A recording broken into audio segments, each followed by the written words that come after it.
Pertama, terima kasih kami ucapkan kepada teman-teman media yang hadir pada hari ini. Kami sangat percaya edukasi ya, atau sosialisasi informasi yang dilakukan oleh teman media adalah hal yang paling krusial dalam mengantisipasi terjadinya karhutlah. Saya hanya menyampaikan beberapa poin, nanti detailnya beliau berdua ya.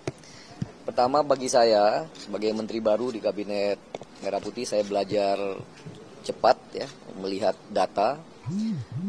Jadi kita patut bangga menjadi anak bangsa Indonesia, di mana kita adalah bangsa yang belajar dari pengalaman, dan dari sana kita bisa melihat ya, learning curve kita sangat baik sekali, di mana tren penurunan jumlah karhutlah ya. Jadi ada pattern 4 tahunan. Jadi yang parah itu selalu 4 tahun ya. 2015 terbakar sekitar 1,8 juta hektar.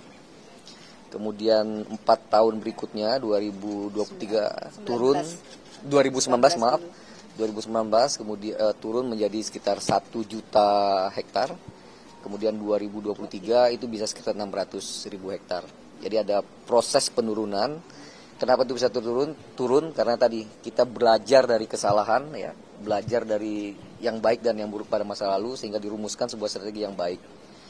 Nah, rumusan strategi itu kalau kita lihat ya, itu percaya pada ilmu pengetahuan dan teknologi yang banyak diasuh oleh Ibu BMKG di sini. Jadi kita punya aplikasi, punya radar, ya, punya satelit yang dapat membaca dua hal penting paling tidak yang kita dapat. Pertama, tentu cuaca sendiri, apakah hujan, berapa intensitas hujan dapat kita prediksi dari sini. Yang kedua juga tingkat kemudahan terbakar ya. Jadi air berapa tinggi muka air ya, itu bisa diprediksi ya, sehingga dua inilah yang kemudian dieksekusi oleh BNPB ya. Apakah itu melalui operasi modifikasi cuaca, apakah melakukan waterbombing, patroli udara, atau pasukan darat. Nah, di pasukan darat juga kita lebih terkoordinasi, ada TNI, ada Polri, dari kami Kehutanan ada Manggala Agni, ya, yang juga sudah memiliki kemampuan untuk melakukan pemadaman api berikut peralatan yang cukup baik. Ya. Sehingga ya dengan modifikasi udara, operasi udara dan darat ini ya, angka karhutlah terus dapat turun, termasuk pada tahun ini nanti dilaporkan lebih lengkap bahwa angkanya sangat baik. Per 12 Agustus ini sungguh berada pada titik yang aman ya, terkendali. Tapi tadi kami sepakat untuk mengatakan ya, mengumumkan kepada masyarakat, kepada Gubernur, Bapak Pangdam, Bapak Kapolda untuk tetap alert ya, hati-hati sampai akhir September. Karena cuaca hujan masih variatif ya Bu, tapi sampai September saya kira terutama di Riau, Kalsel, Kalteng dan Kalbar ya, itu tetap harus hati-hati. Mudah-mudahan selesai September nanti udah masuk musim hujan dan aman. Monggo Ibu tambahkan. Tepat sekali apa yang disampaikan oleh Bapak Menteri Kehutanan. Jadi strateginya, prinsipnya adalah berbasis sains dan teknologi. Sehingga seperti pengalaman tahun 2023 saat terjadi El Nino moderat, itu dapat kita antisipasi 6 bulan sebelum diprediksi El Nino itu terjadi.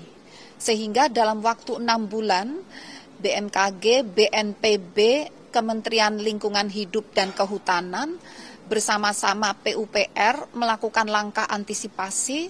Selain modifikasi cuaca atau operasi modifikasi cuaca, tujuannya untuk mumpung masih musim hujan, hujannya diarahkan meresap masuk ke lahan-lahan yang rawan terbakar, misalnya lahan gambut, tujuannya untuk menaikkan muka air tanah selama 6 bulan, tepat di musim kemarau saat El Nino, muka air tanah sudah dekat permukaan, sehingga lahan tidak begitu kering. Kemudian juga untuk mengisi waduk-waduk ya, dan juga ada beberapa langkah lain dengan kementerian lembaga terkait. Sehingga terima kasih atas koordinasi dari Menteri Kehutanan, kita dapat melakukan langkah-langkah antisipasi. Jadi dasar operasi modifikasi cuaca yang kami lakukan adalah berdasarkan prediksi sebelumnya sudah 6 bulan sebelumnya, kemudian sudah setiap bulan diperbarui, setiap 10 hari diprediksi, akhirnya setiap sepekan sudah terdeteksi titik-titik mana yang akan mudah terbakar, disitulah yang akan dimodifikasi cuaca dan dijaga dengan patroli di darat. Demikian, terima kasih barangkali Bapak Kepala. BNPB, monggo. Terima kasih Pak Menteri, menambahkan ya rekan-rekan media sekalian. Per hari ini untuk 6 provinsi prioritas yang terbakar itu sangat kecil ya. 3.000-an hektar yang terbakar. Nah ini kenapa? Karena perpaduan tadi yang disampaikan Pak Menteri, operasi udara dan operasi darat. Di setiap kabupaten kota yang terbakar ya, di Jambi, Riau, Sumatera Selatan, Kalimantan Tengah, Kalimantan Barat, Kalimantan Selatan, itu Satgas Darat yang terbentuk paling tidak satu kabupaten kota ada 500 orang. Gabungan dari BNPB, BBD, TNI Polri, dan Manggala Agni, masyarakat peduli api, dan relawan-relawan. Kemudian mereka memadamkan api yang membakar lahan. Perlengkapannya cukup lengkap, mereka dilengkapi dengan perlengkapan dasar APD ya, membawa pompa kecil, membawa selang, dan bahkan di titik-titik yang tidak ada air, itu ada namanya flexible tank, kolam kecil yang bisa diisi dari udara, mulai air dengan kapasitas 5 ton. Itu bisa memadamkan api-api yang membakar dalam lingkup kecil. Nah kalau sudah besar, itu prediksi Ibu Kepala BMKG melaksanakan operasi modifikasi cuaca. BNPB sampai sekarang mengarahkan 5 pesawat untuk operasi modifikasi cuaca di 6 provinsi prioritas tadi. Ini digeser-geser. Bisa kalau yang satu titik besar, bisa 2 pesawat masuk ke situ. Tapi di tempat lain juga tetap disiagakan 1 pesawat.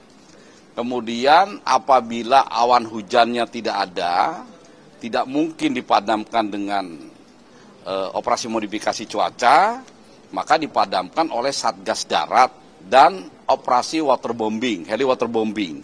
Kadang-kadang apinya membakar di titik-titik yang Satgas Darat tidak bisa masuk ke situ karena sangat terjal, sulit jauh, susah dijangkau, maka menggunakan heli waterbombing. Nah, untuk 2025 ini kami mengerahkan 12 heli waterbombing. Titiknya beda-beda, paling tidak di kabupaten kota di provinsi prioritas itu ada 2. Tapi yang seperti di Riau, karena di situ kebakarannya luas, banyak, di situ bisa disiagakan 5 heli waterbombing. Kemudian untuk meyakinkan titik api ya, kan ada Kementerian Kehutanan punya aplikasi Sipongi. Dari BMKG juga sudah memberikan informasi secara real time, harian. Ini ada titik api di mana-mana. Untuk meyakinkannya, kita kerahkan dengan heli patroli. Nah untuk 2025 kita kerahkan 10 heli patroli. Seperti itu ya. Terima kasih. Jadi terakhir ya, minggu lalu Pak Presiden mengundang Ratas, Kehutanan, BNPB, BMKG, dan beberapa KL lain ya, mengevaluasi tentang karhutla ini. Dan perintah beliau pertama tekan angka karhutla sampai 0. Tidak boleh ada asap yang lintas batas ya, dan penegakan hukum. Nah 3 ini dikerjakan dengan baik ya, insya Allah tadi kebakaran hutannya terkontrol, terkendali ya, tidak sampai hari ini, dan berharap terus siaga sampai September. Yang kedua transboundary haze pollution bisa kita kontrol ya, tidak ada asap yang melintas batas ke Malaysia, ke Singapura dan sebagainya. Dan yang ketiga penegakan hukum ya, tadi sudah dilaporkan juga semacam di Riau itu sudah 55 orang menjadi tersangka ya. Oleh karena itu kombinasi tadi udara, darat, dan penegakan hukum plus partisipasi masyarakat ya, masyarakat peduli api, ini yang menjadi modal sosial kita untuk bersama-sama menekan terus angka karhutla kita. Oke, makasih banyak. Oh iya. Satu ya. Penyebab kebakaran hutan kan salah satunya juga warga membakar lahan gitu di sana ya, dan ternyata ada juga aturan dari Pemda yang mengizinkan untuk itu. Nah, apakah dari Menhut ini akan melakukan perubahan? Memang ada perda ya di tempat tertentu dalam Kalimantan Barat yang membolehkan masyarakat membakar lahan seluas 2 hektar ya. Tapi di ratas ya Pak Presiden sudah memerintahkan ke Pak Mensesnek agar berkoordinasi dengan Pak Gubernur agar perda semacam itu dicabut ya. Kita mengakui ada kearifan lokal ya, tapi dengan perubahan iklim yang luar biasa ini tidak ada yang bisa mengontrol betul-betul hanya 2 hektar dan tidak akan loncat ke kebun tetangga atau ke hutan ya. Karena itu seperti best practice yang ada di Jambi dan Pak Presiden sudah perintahkan, justru masyarakat yang akan membuka lahan diberi bantuan untuk alat berat ya, perangkat-perangkat alat berat yang bisa membantu masyarakat tapi tanpa membakar lahan. Saya kira Pak Mensesnek yang akan berkoordinasi dengan Pemda ya, Gubernur Jawa Barat agar perda serupa ya, agar bisa dihentikan. Sekali lagi tidak bermaksud menghilangkan kearifan lokal atau tradisi yang berkembang di masyarakat, tapi ada konteks ya perubahan iklim yang harus kita antisipasi dan pemerintah kemudian hadir dengan mempersiapkan alat berat ya untuk kemudian masyarakat tetap bisa berkebun dengan cara yang lebih baik. Makasih banyak.